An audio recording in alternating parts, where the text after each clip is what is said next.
Brought to you by V-Guard, co-powered by Sensodyne and Vimal. ಬಾಯಲ್ಲಿ ಹೇಳಿ ಕೇಸರಿ.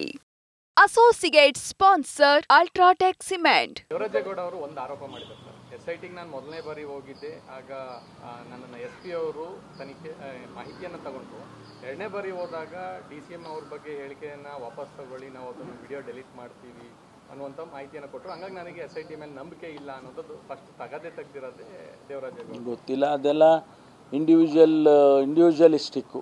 ಯಾರಾದರೂ ಒಬ್ಬ ಅಧಿಕಾರಿ ಆ ರೀತಿ ಹೇಳಿದರೆ ಅದನ್ನು SITನವ್ರಿಗೆ ನಾವು ತಿಳಿಸ್ತೀವಿ, ಆ ರೀತಿ ಅವರು ಕೂಡ ನಡಿಬಾರ್ದು ಅಂತ.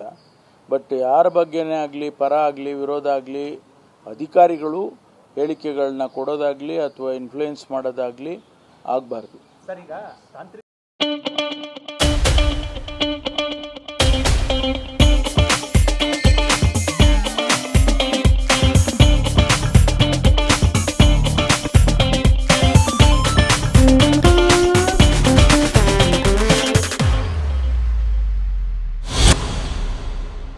ನಾನು ಈ ಪ್ರಶ್ನೆ ಕೇಳ್ತೇನೆ ಸರ್.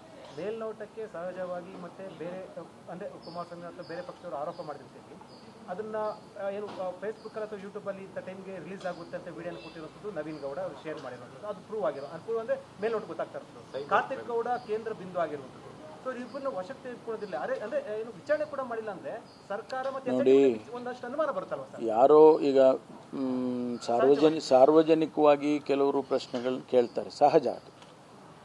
ಆದರೆ ಕಾನೂನಿನ ಚೌಕಟ್ಟಿನಲ್ಲಿ ಮತ್ತು ಟೆಕ್ನಿಕಲ್ಲಾಗಿ ಏನು ಮಾಡಬೇಕು, ಯಾವಾಗ ಅರೆಸ್ಟ್ ಮಾಡಬೇಕು, ಯಾವಾಗ ಅವ್ರನ್ನ ಕರ್ಕೊಂಡು ಬರಬೇಕು, ಅದೆಲ್ಲವೂ ಕೂಡ ನಾವು ಹೇಳಿ ಇನ್ಫ್ಲೂಯೆನ್ಸ್ ಮಾಡೋಕ್ಕಾಗೋದಿಲ್ಲ. SITನವ್ರಿಗೆ ಗೊತ್ತಿದೆ, ಕಾರ್ತಿಕ್ ಗೌಡ ಅವ್ರ ಬಗ್ಗೆ ಗೊತ್ತಿದೆ, ದೇವರಾಜ್ ಗೌಡ ಅವ್ರ ಬಗ್ಗೆ ಗೊತ್ತಿದೆ, ಅವ್ರನ್ನ ಅರೆಸ್ಟ್ ಮಾಡೋವಂಥ ನವೀನ್ ಗೌಡ ಅಂತ ಗೊತ್ತಿದೆ. ಅದನ್ನು ಅರೆಸ್ಟ್ ಮಾಡುವಾಗ ಖಂಡಿತವಾಗಿ ಮುಲಾಜಿಲ್ಲದೆ ಅರೆಸ್ಟ್ ಮಾಡ್ತಾರೆ. ವಿಚಾರಣೆ ಮಾಡಿದ್ದಾರೆ, 41A ಕರ್ಕೊಂಡು ವಿಚಾರಣೆ ಮಾಡಿದ್ದಾರೆ, ಸ್ಟೇಟ್ಮೆಂಟ್ ತೊಗೊಂಡಿದ್ದಾರೆ. ಅದೆಲ್ಲ ನಾವು ಹೇಳೋಕ್ಕಾಗೋದಿಲ್ಲ. ಕಂಪ್ಲೇಂಟ್ ಕೊಡದೆ ಹೇಗೆ ಅವ್ರನ್ನ ಕರ್ಕೊಂಡು ಬರೋಕ್ಕಾಗುತ್ತೆ? ನೋ, ಸಂಖ್ಯೆಗಳನ್ನ ಹೇಳೋಕ್ಕೆ ಹೋಗೋದಿಲ್ಲ ನಾನು. ಈಗಾಗಲೇ ನಮಗೆ ಐದು ಜನದ್ದು ನಾವು ಸ್ಟೇಟ್ಮೆಂಟ್ಗಳನ್ನ ರೆಕಾರ್ಡ್ ಮಾಡಿದ್ದಾರೆ. ಮತ್ತು ಫರ್ದರ್ ಡೀಟೇಲ್ಸು ಅವೆಲ್ಲ ಹೇಳಕ್ಕೆ ಬರೋದಿಲ್ಲ. ಹೌದೌದು ಸರ್, ರೇವಣ್ಣ ಮತ್ತು ಸತೀಶ್ ಅವ್ರದ್ದು ಹೊರತುಪಡಿಸಿ ಇನ್ಯಾರು ಸರ್ 3 ಜನ ಅರೆಸ್ಟ್? ಅವೆಲ್ಲ ಡೀಟೇಲ್ಸ್ ಹೇಳೋಕ್ಕಾಗೋದಿಲ್ಲ ರೀ. ಅಲ್ಲ, ಸುಮ್ಮನೆ ನೀವು ಅವ್ರು ಹೇಳ್ತಾರೆ ಅಂತ ನೀವು ಹೇಳ್ತೀರಾ ಅಂತ ನಾನು ಡಿಸ್ಕ್ಲೋಸ್ ಮಾಡೋಕ್ಕಾಗಲ್ಲ. ಸರ್ಕಾರಿ ಅಧಿಕಾರಿಗಳದ್ದು ಮೇಲೆ ವಿಚಾರಣೆ ಎಲ್ಲ ಆಯಿತು. ಈಗ ಕುಮಾರಸ್ವಾಮಿ ಅವರು 100 ಪ್ರಶ್ನೆ ಕೇಳಿದ್ದಾರೆ, ಅದೆಲ್ಲದಕ್ಕೂ ಉತ್ತರ ಕೊಡೋಕ್ಕಾಗಲ್ಲ. ನಾನು ಒಂದೇ ಪಾಯಿಂಟ್ ಹೇಳಿದೆ, CBI ಕೊಡೋದಿಲ್ಲ. ನಾವು SIT ಸಮರ್ಥವಾಗಿದೆ, ಅದನ್ನು ಖಂಡಿತವಾಗಿ ಯಾವುದೇ ಮುಲಾಜಿಲ್ಲದೆ ನಾವು ಮಾಡ್ತೇವೆ ಇನ್ವೆಸ್ಟಿಗೇಷನ್ ಅಂತ ಹೇಳಿದ್ದೇನೆ, ಅದನ್ನು ಮಾಡ್ತೇವೆ. ಅವ್ರು ಹಿಂಗೆ ಇಂತಿಂಥದ್ದೇ ಪ್ರಶ್ನೆ ಅಂತ ಹೇಳಿ ಈಗ ನೀವು ಕೇಳಿದಾಗ ಸಂಶಯ ಪಡೋ ಅಗತ್ಯ ಇಲ್ಲ.